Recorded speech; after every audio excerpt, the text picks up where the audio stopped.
Yellowstone national park दुनिया का सबसे पहला नेशनल पार्क है, जिसकी स्थापना साल 1872 में हुआ था। इस पार्क को बनाने के पीछे की वजह थी वाइल्ड लाइफ की प्रोटेक्शन, ताकि आने वाले जनरेशन इन वाइल्ड एनिमल्स को देख सके और एनवायरनमेंट में बैलेंस बना रह सके। इस पार्क के बनने के समय तक वुल्फ्स की संख्या बहुत कम हो चुकी थी। इनफैक्ट अमेरिका के ज्यादातर हिस्सों से ये खत्म हो चुके थे, लेकिन येलोस्टोन नेशनल पार्क बनने के बाद भी वुल्फ्स और दूसरे प्रेडेटर्स असुरक्षित थे। साल 1990 के समय गवर्नमेंट ने प्रेडेटर कंट्रोल प्रोग्राम की शुरुआत की, जिसने पार्क से वुल्फ्स को खत्म करने में बड़ा अहम किरदार निभाया, और इसी के बदौलत ही साल 1926 तक पार्क का आखिरी बचा वुल्फ भी मार डाला गया।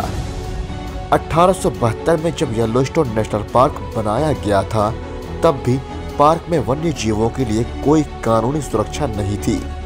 शुरुआती सालों में टूरिस्ट, रेंजर्स और एडमिनिस्ट्रेटर्स किसी भी प्रेडेटर को मार सकते थे। वहां पर शिकार करना बिल्कुल लीगल था।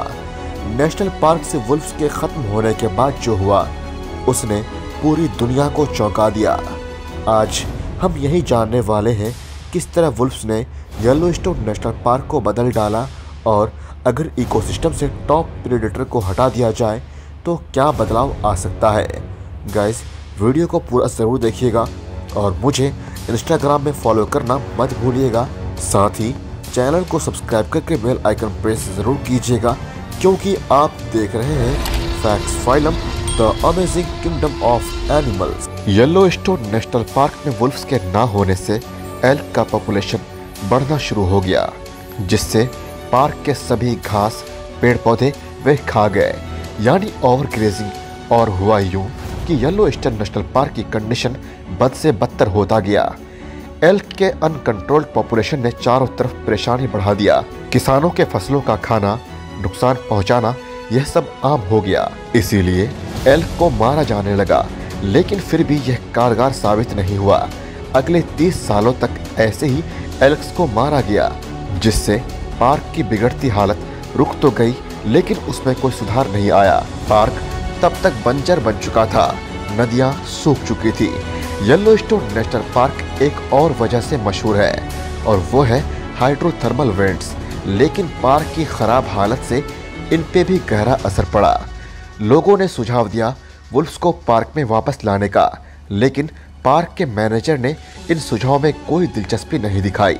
साल 1960 के आखिरी दिनों में लोकल हंटर्स ने शिकायत करना शुरू कर दिया कि अब कुछ ही एल्क्स बचे हैं, जिससे एल्क के शिकार पर रोक लगा दिया गया, और इस तरह फिर एल्क की संख्या बढ़ने लगी। एल्क की संख्या बढ़ने से दूसरे जानवरों पर असर पड़ना शुरू हो गया। वुल्फ्स के ना होने से कॉयोट की पॉपुलेशन ड्रामेटिकली इंक्रीज हुआ, जिससे एंटीलॉप की संख्या पर गहरा असर पड़ा। हालांकि यह एल्क ही थे जिन्होंने वुल्फ्स की गैर मौजूदगी में सबसे ज्यादा येलोस्टोन नेशनल पार्क को बदला। लेकिन साल 1995 में 14 वुल्फ्स को येलोस्टोन नेशनल पार्क में रीइंट्रोड्यूस कराया गया। वुल्फ्स के आने से पार्क में जो करिश्मा हुआ, वह किसी ने एक्सपेक्ट नहीं किया था। वुल्फ्स ने आते ही एल्क का शिकार करना शुरू कर दिया, जिससे एल्क के पॉपुलेशन में कंट्रोल आने लगा। एल्क्स अब उन जगह जाने से अवॉइड करने लगे जहां वे इजी प्रे थे। एल्क के उन पर्टिकुलर जगहों से चले जाने से उन जगहों पर छोटे छोटे घास उगने शुरू हो गए।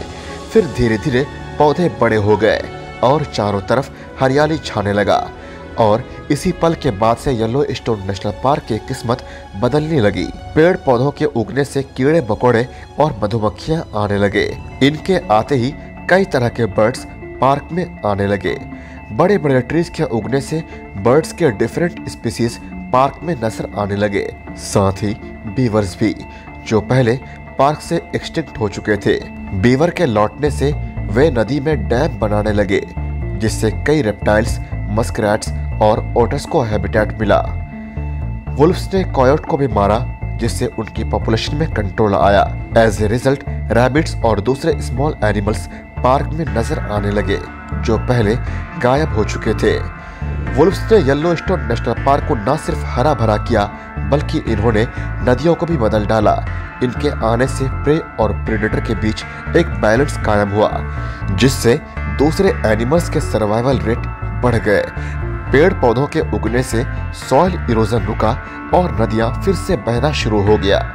इन छोटे बड़े एनिमल्स के पार्क में आने से पार्क का इकोसिस्टम फिर से बैलेंस होने लगा और फूड चेन और फूड वेब में स्टेबिलिटी आया।